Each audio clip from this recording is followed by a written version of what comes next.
Amigas, amigos, seguimos con este estudio de esta importante carta pastoral de Monseñor José Luis Escobar Alas.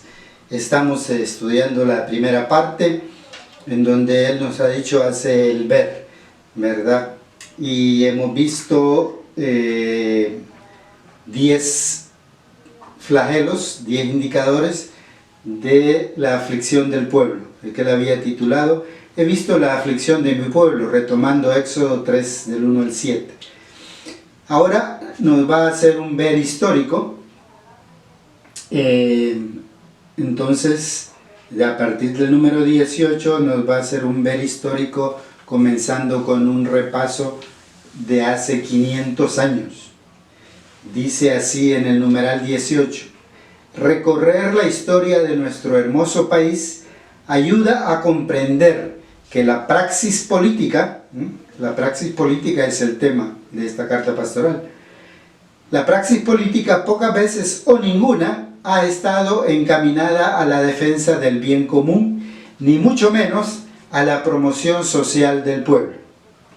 Y entonces vienen diferentes momentos históricos. Comienza con el sistema colonial, después pasa a los gobiernos federal y liberal, y después a las dictaduras de personales o de partidos, y así hasta llegar a nuestros días. Vamos a hacer nosotros también con él ese ejercicio. Sistema colonial. Durante la colonia fue la audiencia de los confines que tuvo entre sus funciones la administración del gobierno y la justicia para todos los habitantes de la antigua Capitanía General de Guatemala, según el querer del rey de España. En términos generales, los más desfavorecidos eran los indios sometidos a la esclavitud. Después de ellos, los esclavos traídos del África y sus descendientes. Los decretos reales exigiendo la fundación de escuelas para los nativos. Los decretos reales prohibiendo su herraje. O en pocas palabras, las leyes nuevas promulgadas por consejo de Fray Bartolomé de las Casas, un fraile dominico, nunca tuvieron cumplimiento en su totalidad. Carecían de atención médica y educación. Miles murieron diezmados por la peste de viruela, cólera, etc. Las venas abiertas de América Latina, ¿verdad? Todavía. Ese libro importante de Eduardo Galeano, hay que leerlo para tener en cuenta este contexto que aquí nos está presentando Monseñor muy resumido. Pagaban sus propios tributos y los de sus amos, que solían transferirlos a sus esclavos a través de subterfugios, rara vez denunciados o combatidos por los oidores. Oidores eran los que venían a oír de parte del rey las quejas de los pueblos originarios, ¿verdad? A escuchar a los terratenientes, a los españoles que vivían aquí, ¿verdad? A los criollos. Pero estos oidores que visitaban estas tierras, actuando en complicidad con ellos, ¿verdad? Con los amos, entre otras cargas más de sufrimiento interminables de enumerar, morían extenuados por tanto trabajo, los malos tratos y la mala alimentación que recibían. Parecido pues a el pueblo de Israel allá en el antiguo Egipto, en el relato bíblico, ¿verdad? Que nos ha puesto aquí ese titular. He visto la aflicción de mi pueblo. Pues estas son también para nosotros esa aflicción que nos está aquí enumerando en el ver la carta pastoral. Numeral número 20. La tenencia de tierras ejidales por parte de pueblos originarios, aunque avalada y defendida por el rey al fin y al cabo, pues como eran parte de su reinado, ¿verdad? Los pueblos originarios que estaban aquí, pues de alguna manera velaba por ellos. Pero como estaba tan lejos, pues que eso no se cumplía aquí.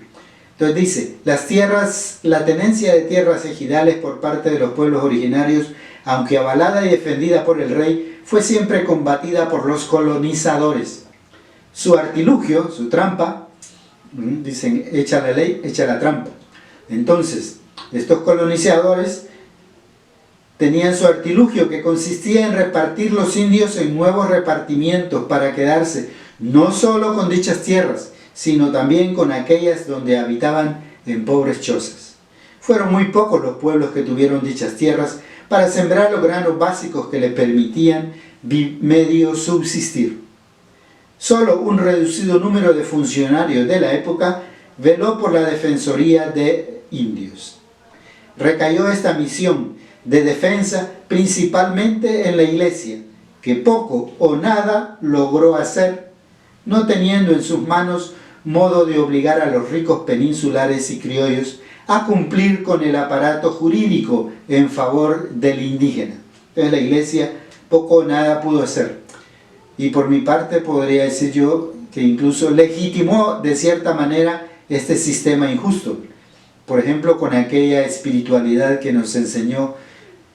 se nos enseñó que decía, somos pobres por voluntad de Dios. Pues entonces la voluntad de Dios era que fuéramos pobres, que fuéramos oprimidos, que fuéramos esclavizados, que nos quitara la tierra. Somos pobres por voluntad de Dios, ¿verdad? Esa fue una enseñanza equivocada. Dios no quiere eso. Entonces, con esa espiritualidad, pues estuvimos quietos, sumisos durante 500 años. Hubo ciertos conatos, ¿verdad? Pero en general aceptamos esa injusticia, esa pobreza como voluntad de Dios. Entonces, en ese sentido, la iglesia, podemos decir, pues también tiene su responsabilidad. Muy bien, hermanas y hermanos, este ha sido el estudio de hoy, del número 18 al número 20. Vamos a continuar haciendo este ejercicio del ver. Hoy podemos preguntarnos sobre esta breve lección de historia, pues a repasarla también, a investigar un poco más sobre, por ejemplo, qué era la audiencia de los confines que aquí menciona, qué era la Capitanía General de Guatemala, quién fue Fray Bartolomé de las Casas, este defensor, de los pocos defensores, un gran trabajo y una gran tarea profética que él hizo de denuncia. ¿Quiénes fueron los oidores? ¿Qué eran las tierras ejidales? ¿En qué consistían? ¿Quiénes eran los peninsulares y quiénes eran los criollos? Son palabras que hemos mencionado aquí y que es bueno saber su contenido real. Muchísimas gracias. La próxima vez continuaremos con este ver que nos presenta la cuarta carta pastoral de Monseñor Escobar Alas. Escúchenlo, sobre la praxis política, que como veíamos la vez pasada, él nos dice, ha llegado el momento de cambiar de rumbo, de dar un nuevo giro al modo de hacer política.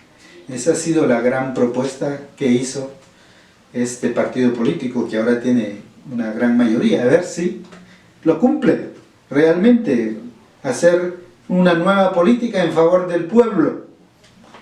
Muchas gracias. Que Dios les bendiga a todas y todos.